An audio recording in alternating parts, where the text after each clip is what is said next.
Our guest here at Arlington is Bud Granley of Granley Family Airshows, as it's now called. Bud's been flying aerobatics for a lot of years, has a rich history in aviation, and we're going to pry into some of it today. Bud, first of all, I want to welcome you here and ask you how you first got your start in aviation, because it's a fun story about how you got bitten by the bug.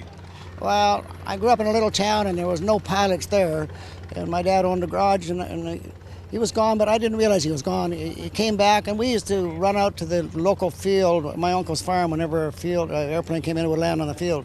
And one day we went out there, Tiger Moth came into town, and we ran out to the field, and my dad was the pilot, so he hadn't told us. So that was about 1944. I was about 7 years old.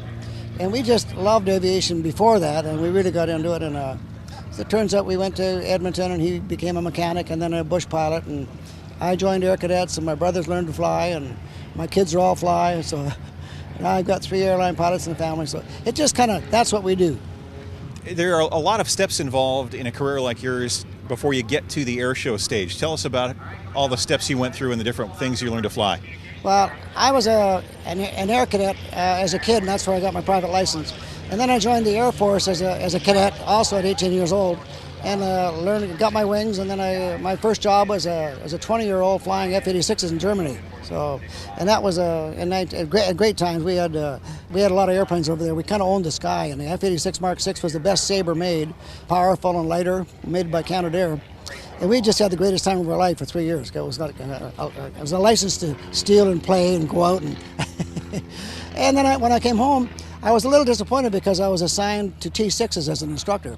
And I thought, well, going from an F-86 to a T6 was a big disappointment in a way. But as it turns out, they were doing that on purpose to get kids motivated. They were starting, instead of just making brand new instructors, they were starting to send back fighter pilots to be as a motivator. So as it turns out, a lot of the guys that were flying F-86s came back, and it was the same group of people that we were playing with again. I got there a little early for my flight instructor's course, and I was getting checked out in the T6 again. The fellow that checked me out on standards was the base demonstration pilot. So I went to instructor school, and I finished instructor school in May, and he decided that I'm going to replace him. So my first week on the job as an instructor, I was a base designated demo pilot because he named his replacement, which is kind of neat. So I got to go out and fly aerobatics and in any farmer's field without going to jail where everybody else would, see.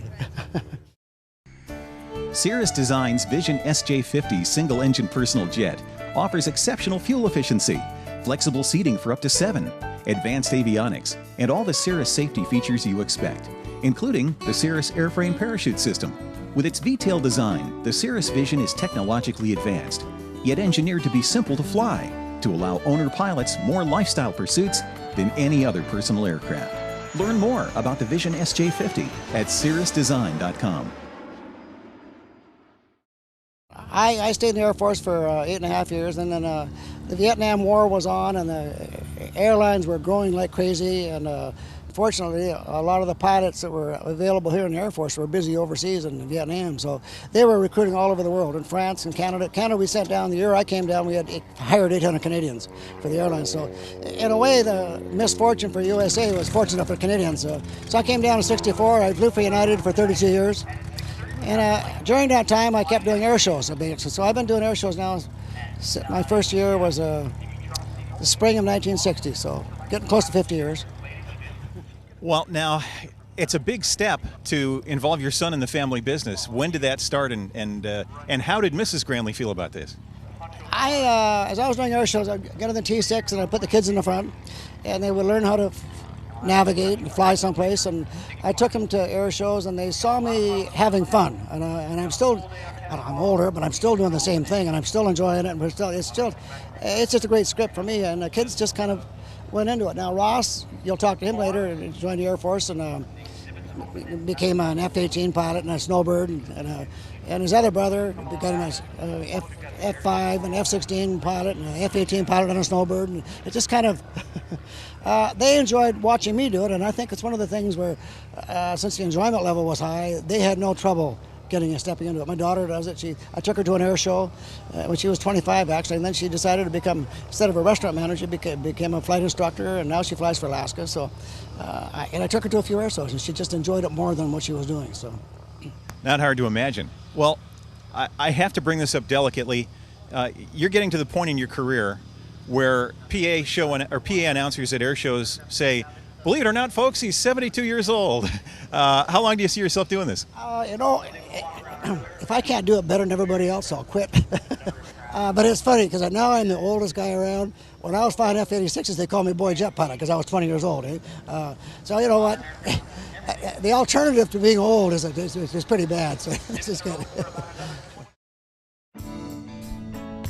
The beauty of the Release 9 system architecture is that you have two fully redundant integrated flight displays.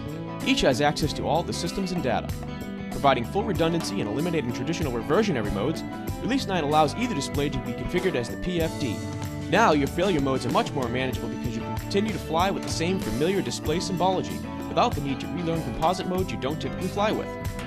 Avidyne's Integra Release 9 is truly the next generation in fully integrated flight deck technology. All right, tell us briefly about the planes and where you got them. Well, the T6 was not my first airplane. My PA-12 was sort of a partnership airplane with 3 or 4 guys. T6, I fell about the airplane in 1977. An ex-Air Force guy, United Airlines. He wanted me to check him out because I was an ex-instructor on T6s. So, and then he wanted me to be a partner. I said, well, I don't want to buy gas in a T6. I've been doing it for nothing. But as it turns out, I said, how about if we get 6 partners? So for $18,000, $3,000 a piece with the parachutes and everything, we had 6 people in this T6. So 2 years after we did this partnership, I bought them out because I was getting busy doing air shows, and for the same amount of money, and 2 of the other guys bought T6s. So I started doing more air shows and more air shows and more air shows. So now I'm getting up over the number of air shows is quite high. So you've gone from being disappointed in having to be flying T6s to being a T6 owner. Yeah, it's a blessing. Yeah, I've had this since around 1991 or so, and I've had a Fouga since the early 90s, and so I have to keep working to support the airplanes. Really, I do.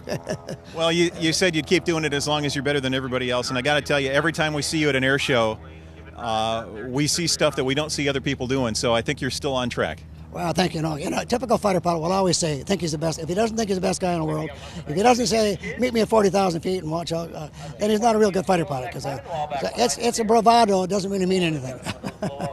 Well, we appreciate watching, and we appreciate your taking some time to talk to us. Appreciate it. Thank you. Thank you.